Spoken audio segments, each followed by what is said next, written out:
Hey guys, it's Cal from the Lighting Doctor here. I hope you guys enjoy this video with some more great landscape lighting tips. To learn more about landscape lighting, go and check out our website at lightingdoctor.ca, or if you want to see what a real quality landscape light should look like, go and check out our Try It Before You Buy It offer, where you can get a premium quality fixture at a discounted rate with your very own battery pack, so you can go and test out how that light's going to look and feel what a real premium quality light should look like. So go and check us out at lightingdoctor.ca, or go watch more videos on YouTube just by searching for the Lighting Doctor. Hey, Sean, thanks for sending in your pictures. Yeah, I'll walk you through a whole bunch of different things and some different things you could do. I know you have some lights already, but I'll just kind of show you examples. Regardless, you know, the company and stuff, they're going to do similar things. But one thing I would say is with your transformers, especially, like, these are decent transformers. Personally, I think I'm not a fan of photocells because they just tend to fail all the time, and you got to be careful where you put your transformers in order to get that work, because if it's too shaded in an area, your lights are on all the time.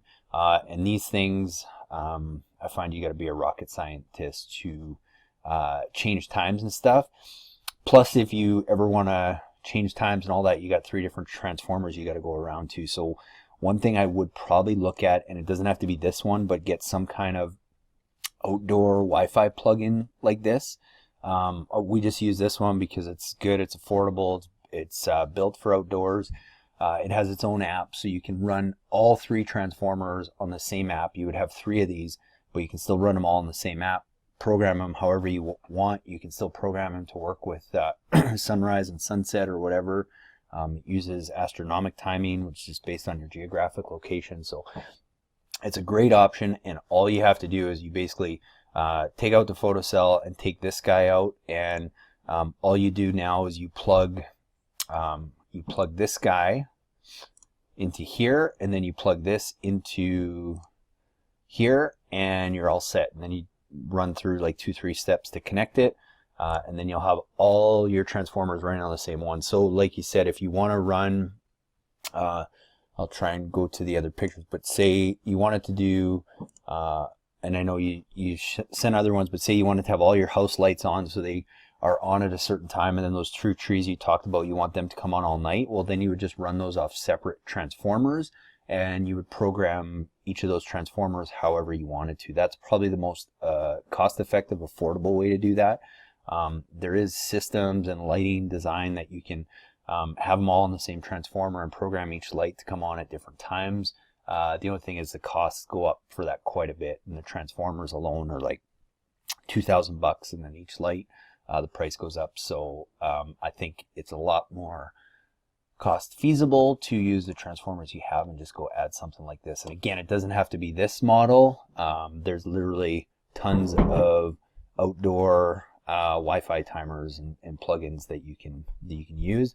I just know that we use this guy and it works really well for us. So anyway, that's on that note there. So if I go into the house, I'll just give you a couple examples. I mean, anywhere where you want to light this stonework here, this is where you're going to want to use just a typical accent light like this guy, and any trees that are under 20 feet high. A light like this with a 4-watt LED lamp, or what they'll call a 20-watt halogen equivalent lamp, I would go and I would use those.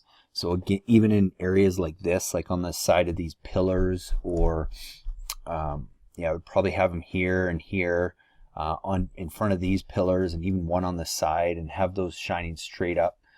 So you get them fairly close to the house and have them almost shining straight up, so you highlight all those nice timber pillars.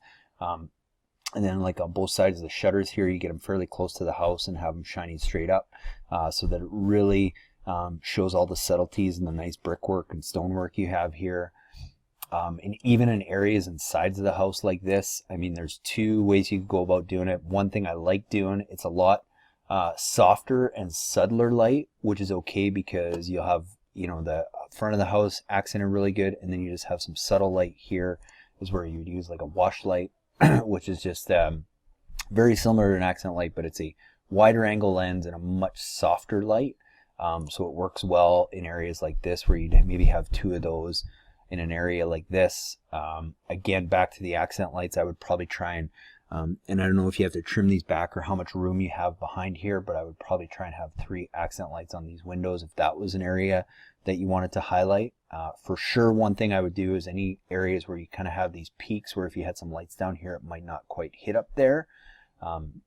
You may want to actually mount an accent light or an uplight right here so that you catch this 2nd story peak, or because this isn't in front of the house in a primary area and you can kind of block the light from going in the windows, this is an area where, you know, an accent light somewhere over here and somewhere over here, kind of shining up through some of the shrubs and the bushes here to catch this top peak. But what's cool about that is you'll also catch some of these branches and kind of create some shadowing here too. So you're not only lighting the 2nd peak, but you're also creating a nice shadowing effect on areas like that. And then any trees like this, like I would definitely try and accent those trees. I talked about the wash lights here. I would try and get an accent light, you know, on this guy here. So again, just one of those standard uplights on a tree like this. All of these, one thing to just keep in mind is your viewing angle. Where do you want this to look best from? If you want it to look really good as you're coming down the driveway, you want to get the light, you know, kind of in this area and have that shining straight up. And also over here, if you want it to look good from the house more so and have it kind of backlit from the driveway viewing area, then you place it behind there. Or in a lot of cases too, if it's one where you want it to look really good on both sides, that's where you would put 2, and you put one on the front side, one on the back side, so that you're really catching that whole tree from both viewing angles. And you have lots of trees on the property, so you don't necessarily have to do every one. Pick the feature ones, but if you do, just a standard accent light like that will do a great job in those areas. And then in areas like this, you know, it really depends. I like depending on how big these are going to get. I mean, if they're going to get a little bit higher, I like sometimes using the wash lights, again, because it's great for low-lying plants where, you know, maybe you position, you know, one of them over here and one of them over here and kind of highlight those. The only thing you want to be careful of with lower lying plants is that you're not, for example, shining it this way, because you don't want to have to look at that light as you're driving out of the driveway. So, but if you have them kind of shining this way and highlighting a couple of those areas, and sometimes even down in this area here where you're kind of highlighting some of this rock bed, is a good way of doing it. Some people tend to use a lot of pathline area lights in areas like this, and I think the effect is kind of wasted. 1 or 2 of them might be okay, but I wouldn't overdo it. I would focus more on trying to highlight some of the shrubs with some wash lights. Same thing on an area like this. This is a perfect example where those wash lights would work good. Is, you know, maybe you have one angled over here that kind of highlights this. You have one in the middle that kind of catches this front section. And then you have one along this side that kind of catches them from this angle. And you kind of light these up from 3 different viewing angles. And yeah, in an area like this is where I like the idea of some path and area lights. So kind of like the ones you have, or like these guys here, anything that's really just going to cast light down on the stone, the nice stone work that you have provided here, I think is a great look. It's very subtle. You're not going to see that light from a distance, but you are going to see this lit up nicely. And what I like to do is stagger those. So for example, one here, maybe one over here, maybe one over here, because by doing that, you're lighting up this area, but then you have one here that's lighting up this area, and then you have one here that's lighting up this area, and so on. Whereas if you just have them side by each, really you're just shining 2 lights on the same area, and then you're going to find you're going to use a lot more of those path lights. So I hope that makes sense. Yeah, kind of talked about this area a little bit. You know, another train of thought is sometimes in a rock bed like this, and I don't think you ever want to do it. I think you pick some key features, because what I find people do is they try and light everything and they don't have enough lights, and it just doesn't look quite right. But sometimes people will use, and we don't do it very often, but if somebody really loves path lights in an area like this, if you wanted to kind of outline and show the contours of the dry riverbed, that's where a path light will work really well, because it's a light colored rock. You get a lot of reflective light, so it makes that light seem a little bit brighter. So you could put a couple in there, but I don't think you need to. I think you make this more of a focus with some path lighting that lights up just the stonework here, and then a couple accent lights around these trees, and like I said, wash lights around this grass, and then maybe an accent light or two in there. Front of the house, like I talked about, I think the 2 accent lights that light up this, you get light to that peak. You light up all these columns as much as possible. Both sides of this house, you get that second peak. One thing I would consider is actually mounting some accent lights on these second-story dormers. It's actually really easy to do. We have something called a gutter mount that basically just fits right in the gutter and mounts on there, and then you screw the light into it and have it shining up on these three peaks. And all you have to do is basically run the wire up the eaves trough, and you can run the wire in the gutter. All the waterproof connections that we use are obviously they're waterproof, so they can actually sit right in the gutter. So it's actually really easy to light those, and it will set you apart from what most people are doing with lighting.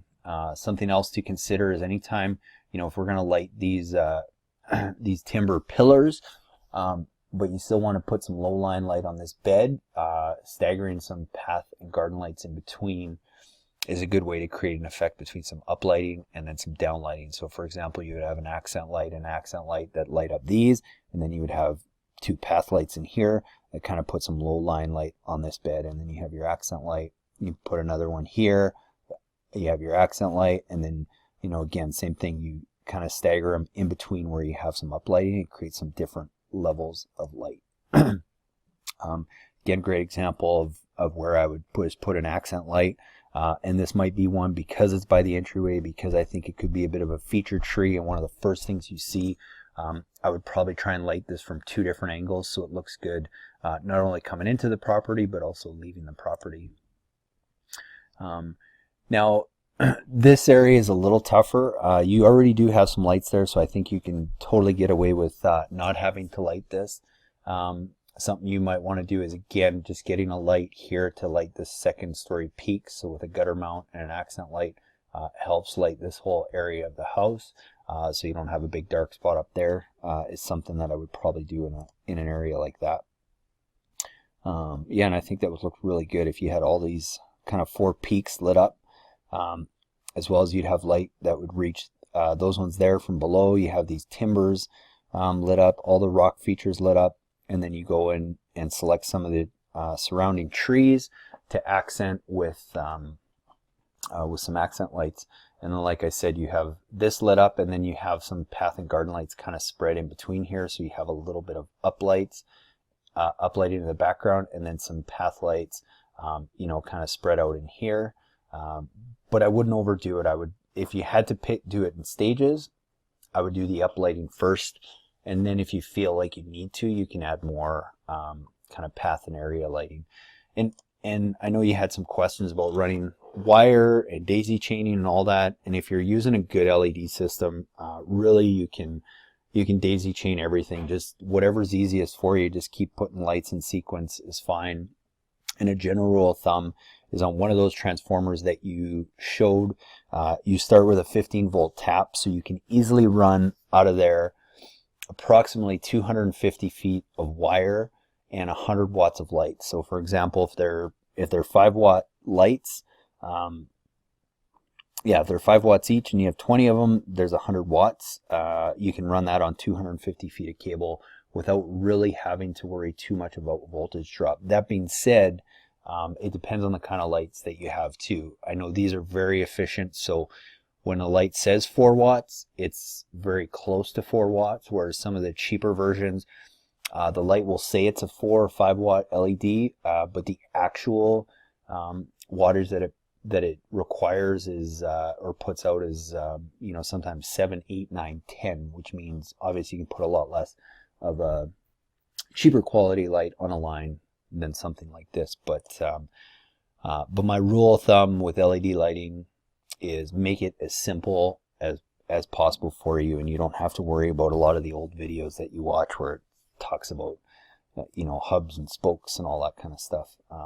And I think I'll kind of end on this. I know this is getting to be a long video, but I would focus more on the deciduous trees if you're going to accent anything than on the evergreens. Evergreens are just very tricky to light because they kind of grow away from the light, and really I found the only way to light them properly is with in-ground lights that you can get far enough back and shine them at the tree, and you typically need you know, 2 if not 3 just to light one tree. Whereas on trees like this you can use one uplight and you can get a way better effect in my opinion. So I would probably just leave the evergreens out for now and just worry about all the nice deciduous trees you have on the property. And I think that kind of wraps it up, other than, yeah, this area. So I did see this area actually. And again, this is an area where I would use those wash lights and kind of circle this from the outside. And it's not so important that you are lighting a specific plant, that you maybe just get some even spacing. So if you're going to put 4 or 5 around here, just have them fairly evenly spaced and accenting all the grasses here. And then this area along the house, this is a prime example of where you would want to use some path and area lights, and just using a couple of those spread out 8 to 12 feet that just help light the walkway and show the contours of it is what I would do there. So I know this is a lot of info. We've covered a lot of stuff. Let me know if you have any questions. Again, accent light up there. You may want to throw 1 or 2 path lights in here just to help light some of this area. I'm not sure, this is the back side of a fireplace. This is where I would probably try and throw a couple accent lights on there because I think this would stand out really nice. Oh, and then yes, and I did see this area as well. So again, this is an area where probably your best bet is going to be either some path and garden lights, again spread out. You're not going to, this is going to be a fairly dark area, so you're not going to need a lot of them, so I wouldn't overdo it with path and area lights in there. Another way about going about it is, again, with those wash lights, and actually have them shine and backlighting the wall. That's my preferred look. Part of the reason is because the nice stone features you have here probably cost a lot more than the plants that you've planted, so I would tend to want to feature that a little bit more, and it would be consistent with the rest of the house. The other reason I like that is the light is shining away from you, that if you're down here and you have those path and area lights, and especially if you have some up here, you're going to kind of be looking up into them, and it's going to be a little, I don't know if it's the right term, but a little bit glary, whereas if you have the wash lights shining away from you, I think it does a better job of accenting a nicer feature, and it's not shining in your eyes. So again, I know that's a ton of information, but hopefully at least gets you started. Let me know if you have any other questions, and we can go from there. Thanks, Sean. You see behind me, obviously the ocean and stuff, but there's also this nice dry creek bed that runs all the way down, and instead of just setting out a bunch of path lights along it that are going to shine down, which is another really good way to do it also, what we're going to be using is we're actually going to be using our wash lights. Because this is a dry creek bed, we're actually going to have the lights down in the bed, kind of just glazing the bottom and the rocks and all the little stone features. So it's just a different way to light a creek bed. Hey guys, thanks for watching that video. I hope you guys got some great tips, and I hope you guys take advantage of your own free video consultation where you can send me a few pictures of your property, and I'm gonna get back to you with your own personalized video presentation with all kinds of tips and tools of how to go and light your own property. So to get that, go check us out at lightingdoctor.ca, or just email me a few pictures of your property at cal@lightingdoctor.ca.